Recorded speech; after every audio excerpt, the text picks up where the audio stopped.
നമസ്കാരം. നമ്മുടെ രാഷ്ട്രപിതാവായ മഹാത്മാഗാന്ധിയുടെ ഏറ്റവും വലിയ ആഗ്രഹമായിരുന്നു ഗ്രാമസ്വരാജ്. ഇന്ത്യയുടെ ആത്മാവ് ഗ്രാമങ്ങളിലാണ് ജീവിക്കുന്നത് എന്നാണ് അദ്ദേഹം പറഞ്ഞത്. ഗ്രാമങ്ങളിലൂടെയുള്ള വികസനമായിരുന്നു അദ്ദേഹത്തിൻ്റെ സ്വപ്നം.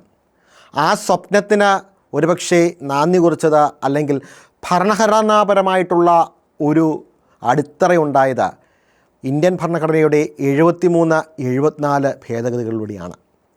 ഈ 2 ഭേദഗതികളാണ് ത്രിതല പഞ്ചായത്ത് സംവിധാനം ഇന്ത്യയിൽ നിയമപരമായിട്ട് നടപ്പിലാക്കിയത്, ഭരണഘടനാപരമായിട്ടുള്ള ഒരു അടിത്തറ നൽകിയത്. ഇന്ത്യൻ ഭരണഘടനയുടെ ആർട്ടിക്കിൾ 243 എഫും വിയും അനുച്ഛേദങ്ങളിലായിട്ട് ഈ പഞ്ചായത്തിനും മുനിസിപ്പാലിറ്റിക്കുമുള്ള അധികാരങ്ങൾ കിടക്കുന്നു. നമ്മൾ ഓർക്കുന്നുണ്ടോ പഞ്ചായത്ത് തിരഞ്ഞെടുപ്പിൽ മത്സരിക്കുന്നത് മോശമാണ് എന്ന്? ഒരുപക്ഷെ രാഷ്ട്രീയത്തെ ഇഷ്ടപ്പെടാത്ത ഒരു ജനത ഇന്ന് കടന്നു വരുമ്പോൾ പഞ്ചായത്ത് തിരഞ്ഞെടുപ്പിലും മുനിസിപ്പൽ തിരഞ്ഞെടുപ്പിലുമൊക്കെ മത്സരിക്കുന്നത് തെറ്റാണ് എന്ന ഒരു ചിന്ത കടന്നുകൂടുന്നുണ്ട്. പക്ഷേ രാഷ്ട്രീയമെന്നത് കക്ഷി രാഷ്ട്രീയവും മുന്നണി രാഷ്ട്രീയവും പാർട്ടി രാഷ്ട്രീയവും മാത്രമല്ല എന്ന് തിരിച്ചറിയുക. രാഷ്ട്രീയമെന്നത് രാഷ്ട്രത്തെ സംബന്ധിച്ച് എന്താണോ അതാണ് എന്നതാണ്. അതായത് രാഷ്ട്രസേവനമാണ് രാഷ്ട്രീയം. അതനുസരിച്ച് നമുക്ക് രാഷ്ട്രസേവനത്തിനുള്ള ഏറ്റവും എളുപ്പമുള്ള, ഏറ്റവും അടുത്തട്ടിൽ സേവനം ചെയ്യാൻ പറ്റുന്ന ഒരവസരമാണ് ത്രിതല പഞ്ചായത്ത് തിരഞ്ഞെടുപ്പിലൂടെ കൈവരിക. ആർക്കൊക്കെയാണ് ത്രിതല പഞ്ചായത്ത് തിരഞ്ഞെടുപ്പിൽ, മുനിസിപ്പൽ തിരഞ്ഞെടുപ്പിൽ നമുക്ക് മത്സരിക്കുവാൻ സാധിക്കുക? 1994 പഞ്ചായത്ത് രാജ് ആക്റ്റും മുനിസിപ്പാലിറ്റി ആക്റ്റുമാണ് ഇതിനുള്ള ചട്ടങ്ങൾ വിഭാവനം ചെയ്തിരിക്കുക.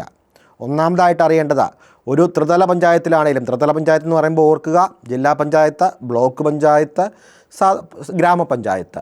മുനിസിപ്പാലിറ്റി എന്ന് പറഞ്ഞാൽ മുനിസിപ്പൽ നിയമങ്ങൾ വരുന്ന മുനിസിപ്പാലിറ്റിയും കോർപ്പറേഷനുകൾ കടന്നു വരുന്ന ഇതിലൊക്കെ മത്സരിക്കണമെങ്കിൽ അതാത് തദ്ദേശ സ്വയംഭരണ സ്ഥാപനത്തിൽ വോട്ടുണ്ടാകണം. അതിൻ്റെ അതിർത്തിക്കുള്ളിൽ വരുന്ന ഒരംഗമായിരിക്കണം അവിടെ മത്സരിക്കേണ്ടതെന്നാണ് അടിസ്ഥാനമായി ആദ്യമായിട്ട് വരേണ്ടത്.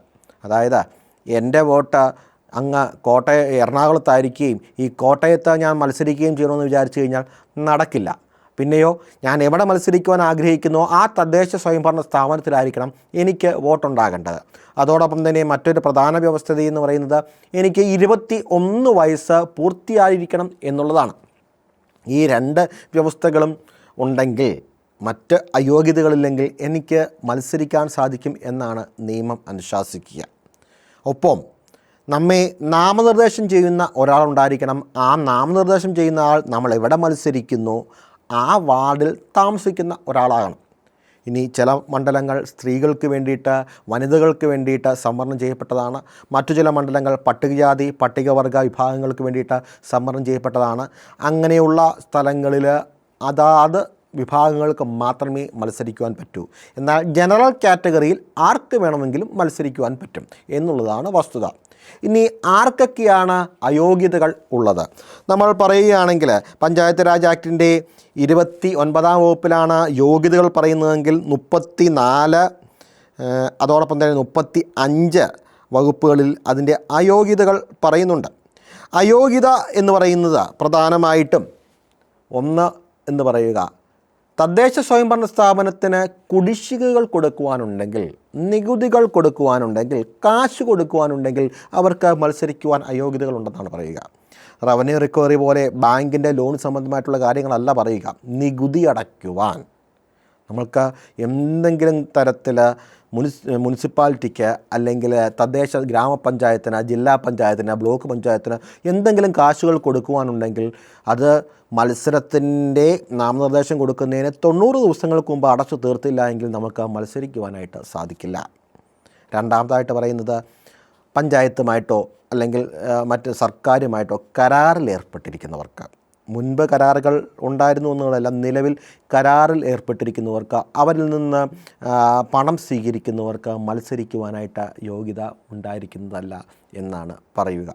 ഇനി മറ്റൊരു അയോഗ്യത എന്ന് പറയുന്നത് 3 മാസത്തിൽ കൂടുതൽ ഉള്ള ശിക്ഷ എന്തെങ്കിലും കേസുകളിൽ നമുക്ക് ഉണ്ടായിട്ടുണ്ടെങ്കിൽ അത് അയോഗ്യതയാണ്. 6 വർഷക്കാലത്തേക്ക് മത്സരിക്കുവാൻ സാധിക്കുകയില്ല.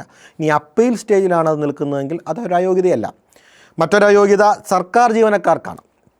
സർക്കാർ ജീവനക്കാർക്ക് ത്രിതല പഞ്ചായത്തിലേക്ക് അല്ലെങ്കിൽ മുനിസിപ്പാലിറ്റിയിലേക്ക് മത്സരിക്കുവാൻ അയോഗ്യതകളുണ്ട്. അത് സർക്കാർ ജീവനക്കാരെന്ന് പറയുമ്പോൾ ദിവസവേതനക്കാരും പാർട്ട് ടൈം ജീവനക്കാരുമൊക്കെ അതിൽപ്പെടും എന്നുള്ളതാണ് വസ്തുത. എന്നാൽ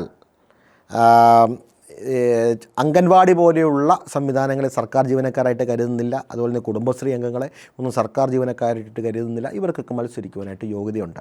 KSRTC, KSCB പോലുള്ള ബോർഡുകൾ 51% അധികം സർക്കാരിന് നിക്ഷേപമുള്ള സഹകരണ സ്ഥാപനങ്ങളാണെങ്കിലും ബോർഡുകളാണെങ്കിലും മറ്റുമൊന്നും തന്നെ അവിടെയുള്ള ജീവനക്കാർക്ക് ഇതിൽ മത്സരിക്കുവാനായിട്ട് സാധിക്കത്തില്ല എന്നാണ് നിയമം അനുശാസിക്കുക.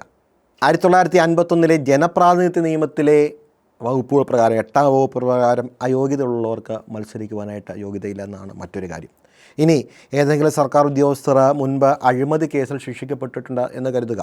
അത് അപ്പീലിൽ നിൽക്കുന്ന ഒരു കേസാണെങ്കിലും അവർ അഴിമതിയുടെ പേരിൽ അവർ സർവീസിൽ നിന്ന് പിരിച്ചുവിട്ടിട്ടുണ്ടെങ്കിൽ 6 വർഷക്കാലത്തേക്കിന് അവർക്ക് മത്സരിക്കുവാനായിട്ട് യോഗ്യത ഉണ്ടായിരിക്കുന്നില്ല.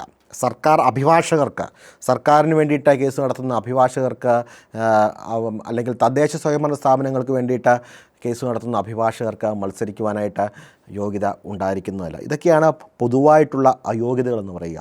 ഇത്രയൊക്കെ അയോഗ്യതകളുണ്ടെങ്കിലും അതിലേറെ യോഗ്യതകളാണ് നമ്മൾക്ക് മത്സരിക്കുവാനായിട്ട് കാത്തിരിക്കുന്നതെന്നറിയുക.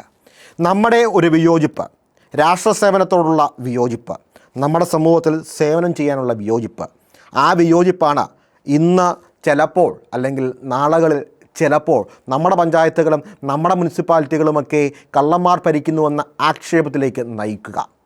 നമ്മളാണ് തീരുമാനിക്കേണ്ടത് ആരാണ് നമ്മെ ഭരിക്കേണ്ടത്. നമുക്ക് രാഷ്ട്ര സേവനത്തിനുള്ള കഴിവ് ഉണ്ടെങ്കിൽ അത് മുന്നണി രാഷ്ട്രീയം വേണമെന്നില്ല, കക്ഷി രാഷ്ട്രീയം വേണമെന്നില്ല. വളരെ തുച്ഛമായിട്ടുള്ള നമ്പറുകളിലാണ് ഒരു പഞ്ചായത്തിലെ വാർഡിലെ ആൾക്കാരുണ്ടാവുക. അത് 900 മുതൽ 3000, 4000 വരെയൊക്കെ മാത്രമാണ് ഒരു വാർഡിൽ ആൾക്കാർ. 3000 പേരെ പരിചയമില്ലാത്ത രാഷ്ട്രീയക്കാർ ഇവിടെ വിജയിക്കുന്ന ഈ നാട്ടിൽ നമ്മൾ എത്രയോ തവണ എല്ലാവരുമായിട്ട് മിണ്ടിക്കൊണ്ട് പോകുന്നതാണ്. നമ്മൾക്കെന്തുകൊണ്ട് ഒന്ന് പരീക്ഷിച്ചുകൂടാ? മത്സരിക്കുക എന്ന് പറയുന്നത് നമ്മുടെ അവകാശമാണ്. ജനാധിപത്യം നമ്മുടെ അവകാശമാണ്. രാഷ്ട്രീയം മാറ്റി നിർത്തപ്പെടേണ്ട ഒന്നല്ല. ആ രാഷ്ട്രീയം രാഷ്ട്ര സേവനമാണ്. അത് മുന്നണി രാഷ്ട്രീയത്തോടു കൂടിയാണെങ്കിലും ശരി അല്ല, മറിച്ച് ഈ സമൂഹത്തിന് വേണ്ടിയിട്ടുള്ള വ്യതിരക്തമായിട്ടുള്ളൊരു പാത കാഴ്ച കൊടുക്കുവാനാണെങ്കിലും ശരി, അത് നമ്മുടെ ചോയ്സാണ്. ഈ തെരഞ്ഞെടുപ്പ് നമുക്കും ആവശ്യമെങ്കിൽ അല്ലെങ്കിൽ നമ്മൾ നിർണ്ണയിക്കുന്നുവെങ്കിൽ മത്സരിക്കാനുള്ള അവസരമുണ്ട് എന്ന് തിരിച്ചറിയുക.